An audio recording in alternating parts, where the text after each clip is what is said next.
Hey everybody, so it's been a while for me to have done a video, so I'm going to start off, it's September.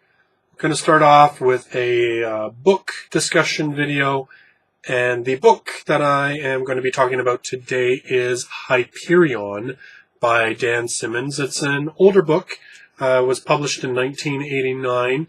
Pretty famous, though. It is a Hugo Award winner, which is pretty big if you're into the science fiction community. Basically, I decided that I love science fiction when it comes to TV shows and film, but I've never really read a lot in the way of science fiction. So I decided I'm going to change that, and I'm going to start going back and reading some more science fiction type stuff, especially because I'm currently working on sort of a sci-fi-ish type story.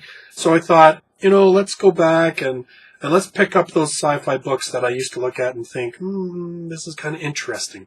So Hyperion was the first book that I wanted to check out. And am I ever glad that I did?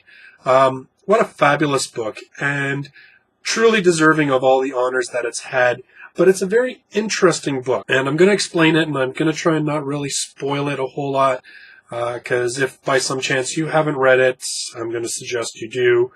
So it's set several centuries into the future where humanity has branched out to, I think they say like 150 worlds, something like that. And they're all connected by basically these things they call farcasters, which are kind of like teleporters, but they work a little differently. I gotta admit, some of the science tech stuff was a little over my head. I got the gist of it though, right? So anyway, so they transport from world to world, and he had some kind of cool ideas, like really wealthy people actually own houses that instead of walking from one door into another room, you actually walk through a farcaster, which takes you to a whole other world where your other room is located. So there was some cool tech. Anyhow, so it's set into this future, and there's this planet, this sort of wild outlying planet called Hyperion. And on Hyperion, there are these buildings called the time tombs.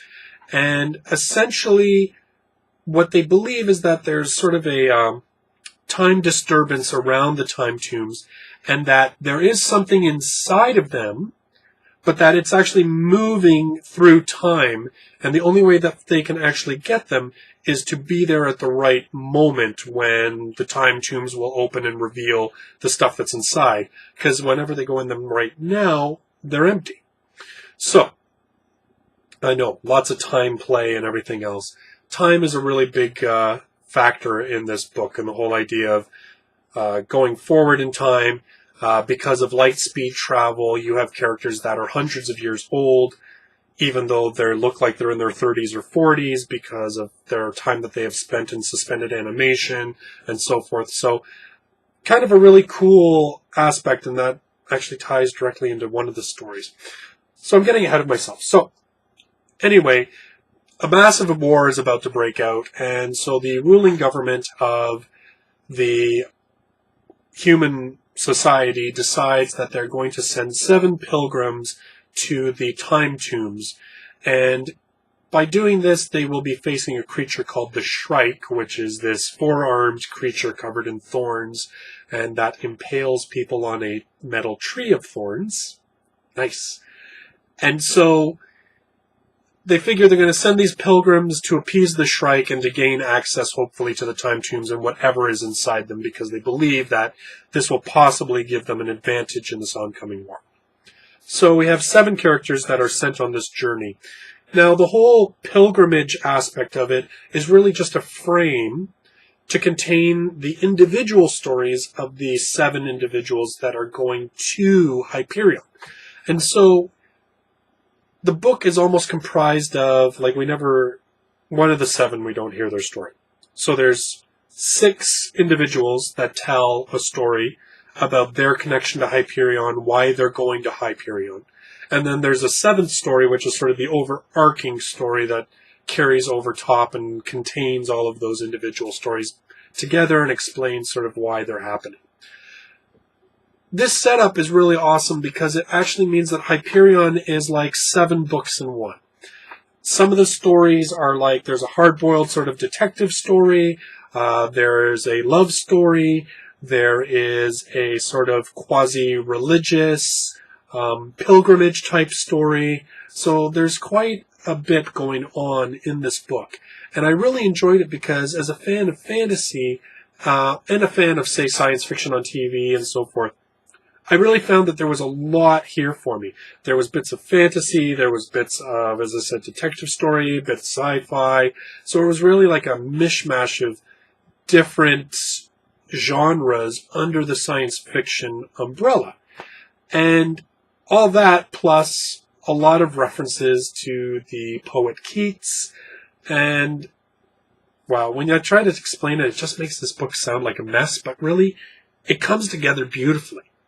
And I think that's probably one of the most surprising parts of Hyperion, was that I had no idea that the structure was done this way when I started reading it. So as I started going through and realizing that, wow, this is what this book is, it actually really intrigued me even further, because the stories that you're told aren't always necessarily specifically about the character who's telling the story.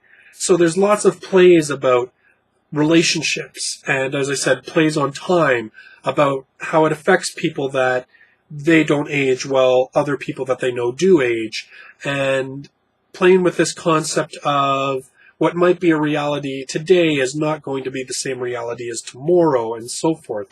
And underlying it all, this mysterious creature, the Shrike, which sort of is parts boogeyman, part messiah, part metaphor. It's very, very interesting, and all the while you're just questioning, what is this thing that they're about to face? So Hyperion, really awesome story. Blending of various genres because of the way the story is structured. There's a bit there for everybody, I'd say. Now, I will warn you, this is part of a series. There was a book that came immediately afterwards called The Fall of Hyperion.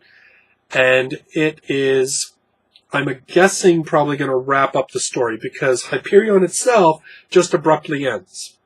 The way it ends, I gotta say, I really loved, and I would love to talk about it, and I'd love to tell you about it, but I don't want to spoil it, because I try to swear off spoilers in my book talks and stuff and reviews, but I loved the way this book ended, even though it was an abrupt ending.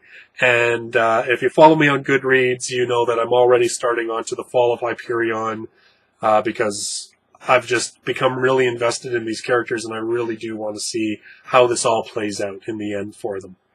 So once again, guys, Hyperion by Dan Simmons, really amazing science fiction, touch of fantasy, yada yada genres. Highly recommend it. It's a great read. And I'll be back to let you know how The Fall of Hyperion follows up, and whether it ties everything together, and whether I was satisfied with the endings that those characters met. Thanks very much, guys, and we'll talk to you later.